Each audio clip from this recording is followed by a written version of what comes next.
pocket, and what will you find?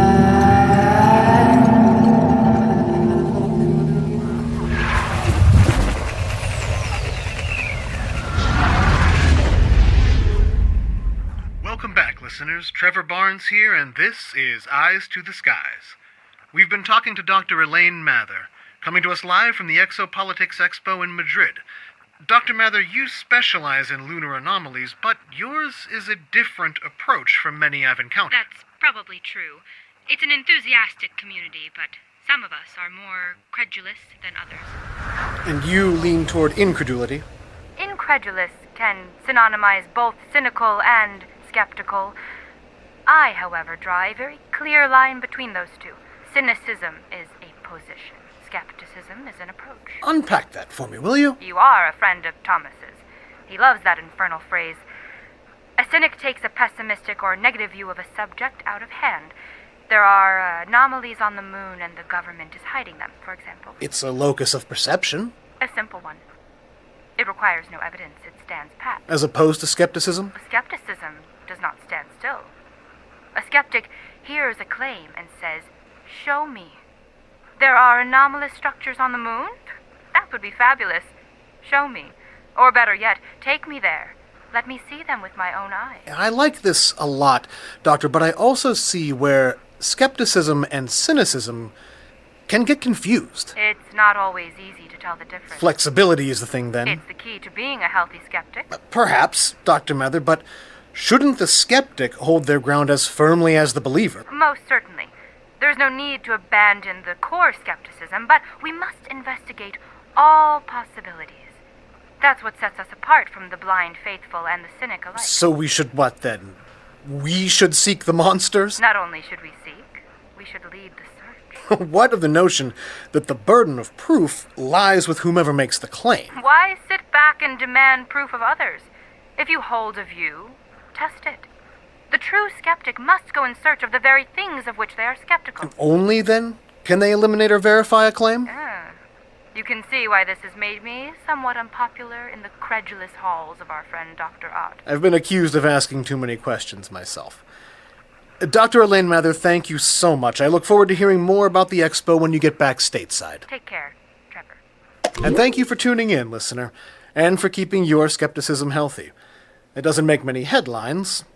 What's more exciting, wild speculation or measured observation? But perhaps Dr. Mather is right. Both cynicism and blind faith are too easy. So, as I begin my doctor-recommended journey toward true skepticism, I hope to see you along the path. And as always, I bid you, eyes to the skies.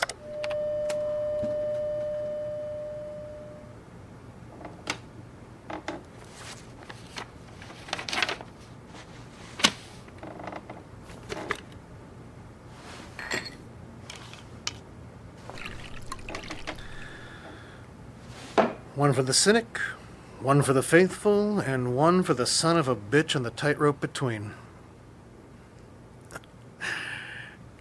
Here's the balance.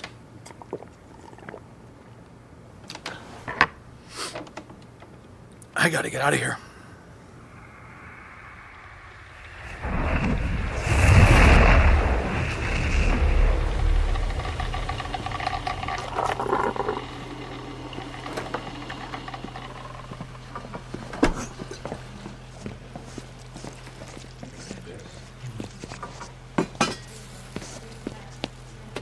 Hey, Trevor, I was gonna call the showman, but I saw you walk in and wow, like fate brought us together. The hell you doing here? Can we not do this right now, Al? I'm off the clock. It's indigenous to the area. Natives pass the stories down through the oral tradition. You're telling me Pittsburgh's got its own species of Sasquatch? This ain't the city, Trevor. You get much out past New Kent, it's forest, buddy. Look, Al, I appreciate your enthusiasm and all the calls, but man, I do one of these meetings maybe You're once a year. You're the only one who listens. Bigfoot, UFOs, Ray's Town Ray. I know they call me Mad Al for that talk. They call you Mad Al because you punched the Allegheny Ludlam rep in the middle of a CBA negotiation. Son of a bitch modified the terms without consent. I was the union rep. I represented. I'm sure he deserved it and worse, but Al... Wood knocking. What? March 22nd to 29th, 2015. Out near Kinsey Dam and Reservoir. Footprints in the snow and wood knocking. Loads of it. You know what wood knocking is? It's how Sasquatches I communicate. never heard anything like it. Sunset to sunrise. Knock, knock, knock. Must have been hundreds of them. You were there. There are more things in heaven and earth than All right, fine. It's a slim thread, but I'll pull on it. Call the show line at 7 a.m. sharp and we'll record. Always good to have something in the can for backup. Shall we gather in our circle? Welcome, everyone. Thank you for being here. One housekeeping matter. The library has asked that we make sure to keep food and beverages away from the stacks. Hate to see such fine tomes desecrated. Relegated as they are to the basement here. Books are fragile things, and fragile things must be preserved. Now then, thank you all for coming. Grief is a slippery thing. It can motivate and depress, cleanse and pollute. Whatever you're experiencing tonight, welcome.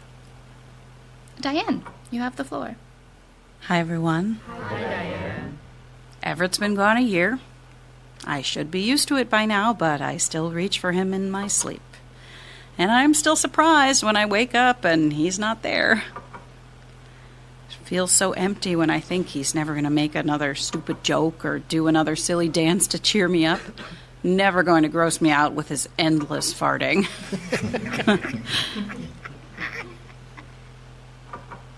The weirdest part is that my heart sometimes feels so full. And I laugh a little and hear his footsteps and I even smell. Never mind. But it's not real. Then it's like all that love fills my heart so full and it's got nowhere to go, so it just leaks out my eyes. But No. I was gonna say I'm okay. I am not okay. But I am on the path, taking it one step at a time. I think that's it for tonight. One step at a time is all we can do. Thank you, Diane. Who else would like to share? Al? I better not. I get the impression I'm a little too chatty tonight. If that is how you feel. Well, I see 2 new faces. I know it's hard to be in a new group, but you are welcome to talk. Can I smoke in here? I don't think the books would appreciate it. Right. First-time jitters. I'm actually more of a listener. Listening can have a therapeutic effect. If there's someone worth listening to. Of course. It is never easy to accept the loss of a loved one. But in sharing fellowship and stories, we are not so alone.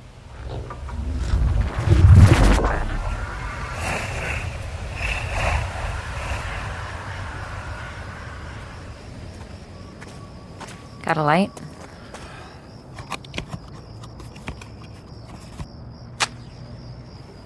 Thanks. Got a smoke? Of course. First time? Here, yeah. I needed a change of scenery. That makes 2 of us. Not much of a talker either, huh? Depends. You met anyone worth listening to yet?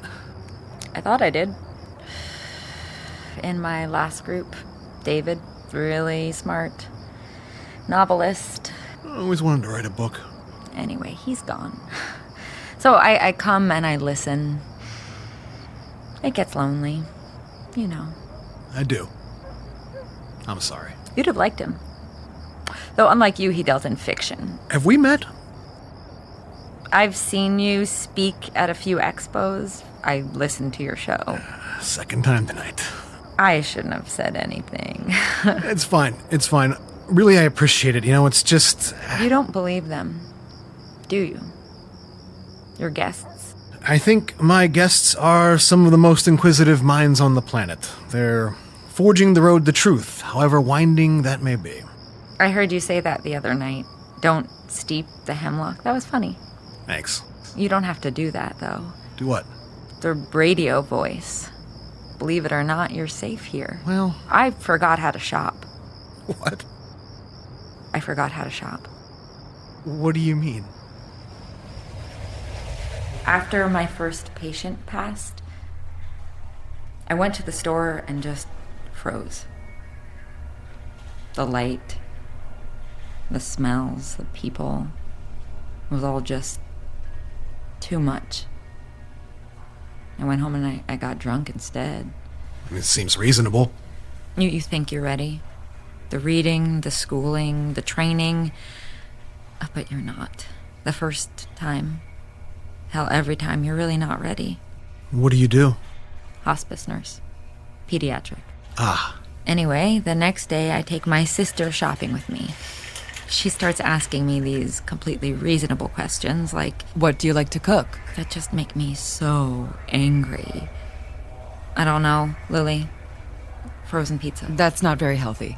What kind of vegetables do you like? I start bawling like a baby in the produce section. I fell down on the floor and everything. Next day, third time's a charm, she starts asking questions again. Evie, I am trying to help. I know she is. I just need some food so I don't starve, but it's so hard. And then I realize that's the ticket. The ticket? This is how I'm going to get by. I'm not going to get by. I'm going to leave the grocery store and never come back. I'm going to starve myself to death. Bold strategy. My sister doesn't like that plan at all. Ouch! Eve Fallon, if you ever speak like that again, I will slap you so hard your head will spin. Lily leads me around the store pointing to things. I nod, it goes in the basket. I don't, it doesn't. It's a system. So the next week I go back alone. Are you sure you want to do that? I'll go with you. No hitting this time, I promise. But I'm a professional. The grocery store cannot defeat me. You bought the same thing. To the item, yeah. Only they were out of provolone, so I got the Limburger because it was in the provolone's old spot. Ugh. Took me 3 more trips to stray from the list. I mean, not so bad, really. As long as you avoided the Limburger. Oh, yeah, cheddar is my new fallback. Good adjustment.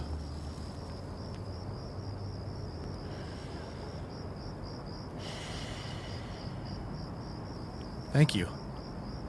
It's nice to hear something real for once. It was bound to happen eventually. Once I met one. One worth listening to. It was your story. I've been listening to you for a long time, Trevor. So, do you believe your guests? I think my guests are good people. That's not what I asked. They're searching for something. I give them a venue to discuss their findings. Very noble. I'm afraid I'm setting them up to be hurt. How? What if these things that they're wasting their lives on are lies and I'm enabling delusion? The world could use a few more monsters, aliens, and secret moon bases. You think so? It's something to believe in. Faith can be dangerous. I think it's a good thing you do for your guests, helping them hunt their monsters. I hope they're right. All of them. What about Chuck from Natrona, who thinks Cthulhu will rise from R'lyeh on New Year's Eve and usher in an era of darkness? Okay, I hope most of them are right. Yeah, I suppose I do too. What monster are you hunting? Another time, maybe. I know of a livelier place, if you're interested. I have an early morning. I'm prepping next week's show. No spoilers, please. It's been a pleasure, Eve. All mine. Here's my card, in case you want to talk again. Careful. I might make you hunt a monster. Eyes to the skies, huh? Good night, Trevor.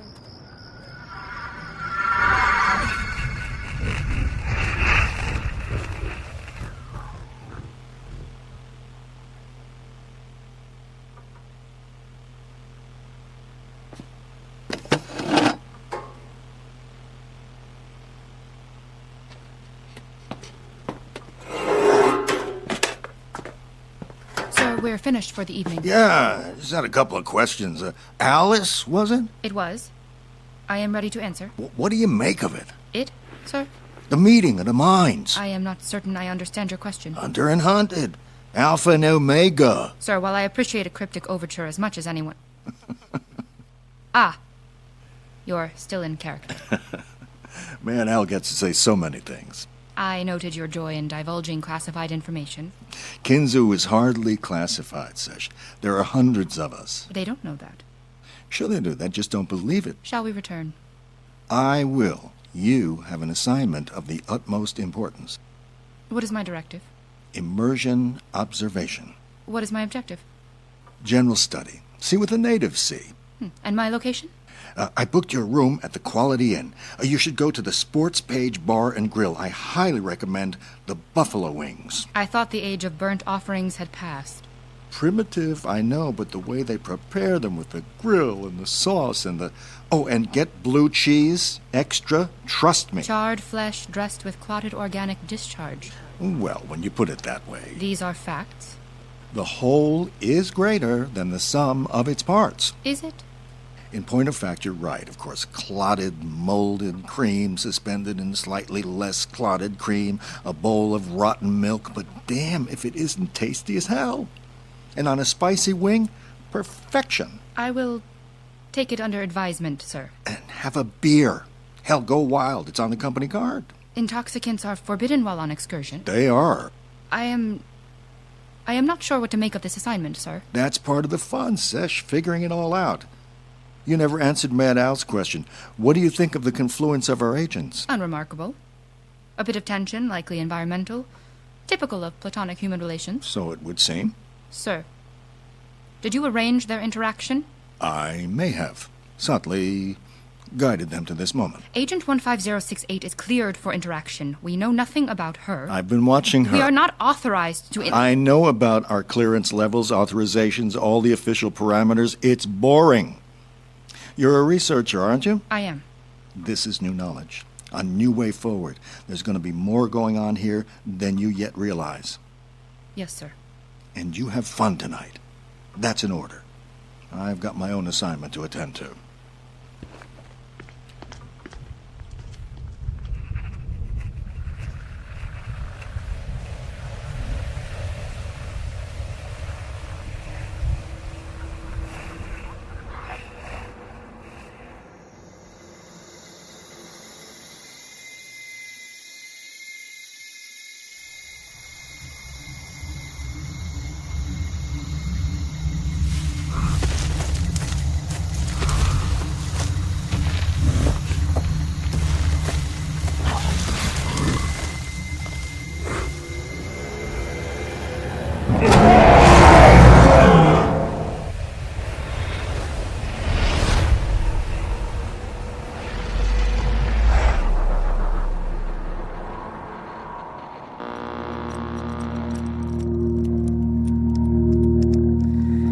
Reach into my back pocket, and what will you find?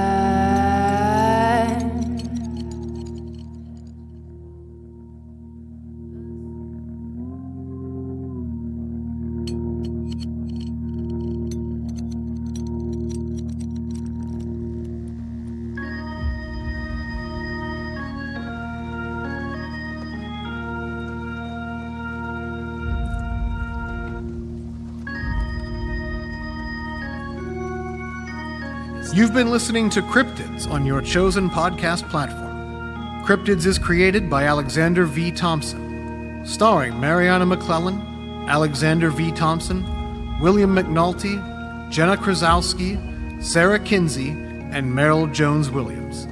Written by Alexander V. Thompson. Directed by Devin Shepard. Produced by Nora Unkel, Devin Shepard, and Gabriel Rosenstein. Sound designed by Gina Zdanowicz. Theme song, Joanna, by Mary Esther Carter. Cryptids is a production of Wild Obscura Films. Thank you for listening. If you liked our program, please rate and subscribe to help other listeners find their path to uncovering the mystery. And as always, I bid you, eyes to the skies. Good night.